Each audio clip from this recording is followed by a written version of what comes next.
And since the multiple fires break out across the Golden State, firefighters are finally able to get things under control. But government officials were absent right off the jump, and resources weren't readily available. No water in the fire hydrants, no money in FEMA. Inexcusable mismanagement. Joining me now to discuss is Sam Mirejovsky, attorney and host of the What's Right show. Thank you so much for coming on. Well, Katie, thanks for having me. Of course. So the governor just called for an independent report from the Department of Water and Power alongside LA County Public Works looking into fire hydrants, literally asking for answers, while many have said this has just fallen under his poor leadership. I have to ask the obvious question: how does something like this happen?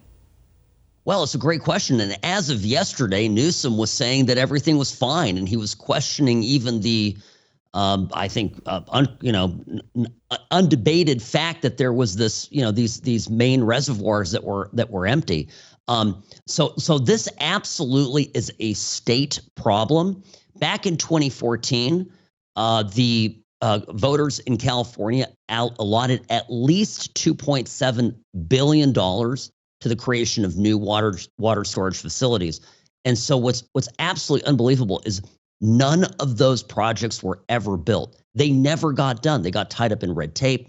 The money got wasted. And so here we are 11 years later, and the infrastructure for these homes, these businesses, these entire neighborhoods wasn't there. And now Governor Newsom's saying, well, we're going to investigate it. And I think it's too little too late. Absolutely. And not to mention all of the overgrown brush and everything that was left uncleaned from all of the streets and sidewalks and everything that was there, especially with how much rain has been absent from the area. But that kind of makes a really interesting situation here. So the real culprit, it's not insurance companies, but mainly because they can't insure against this incompetence in California. So this isn't about that. What's it about? Well, I'm really happy you brought that up, Katie, because a lot of people are pointing the fingers at these evil insurance companies for abandoning people and dropping their coverage. The reason the insurance companies stopped insuring these homes is because there was an unacceptable risk created by the government. And the risk that the government created was exactly as we've covered. There was no water. The infrastructure was inadequate. The brush didn't get cleared. Okay. The fire department didn't have adequate funding. And so the insurers actually that was the canary in the mine, right?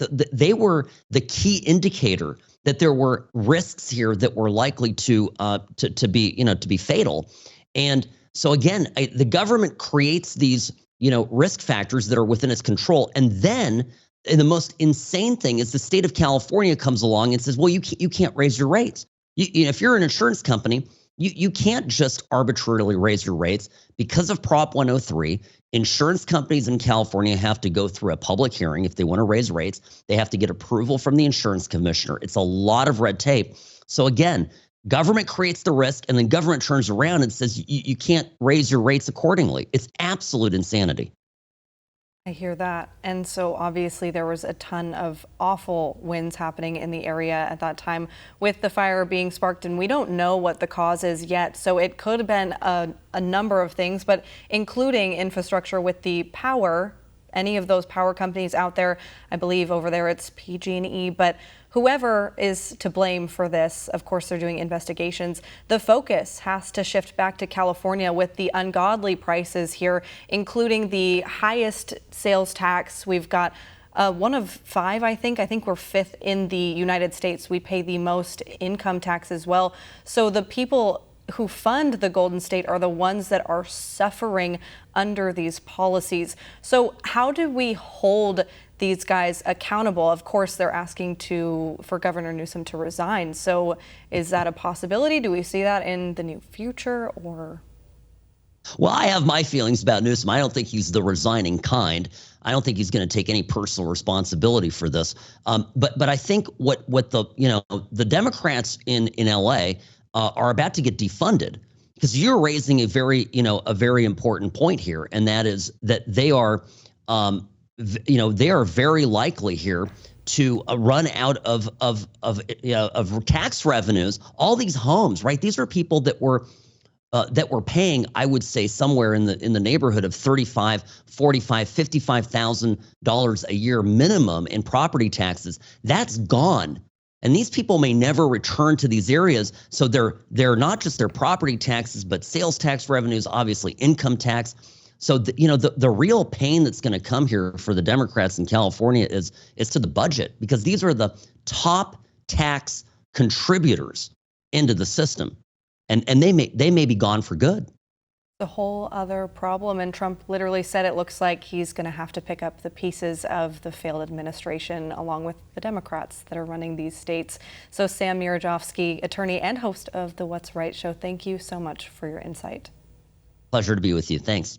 For all our viewers asking where One America News is heading in the future, we would like to introduce you to OAN Live. OAN Live is the best way to stay up to date on all of the hard-hitting, straight-shooting, national and international headlines. And the best part is, OAN Live is only $4.99 per month. All the credible, honest, unbiased reporting One America News offers at a fraction of the cost of cable. Just go to OANN.com to easily sign up for OAN Live and stay informed.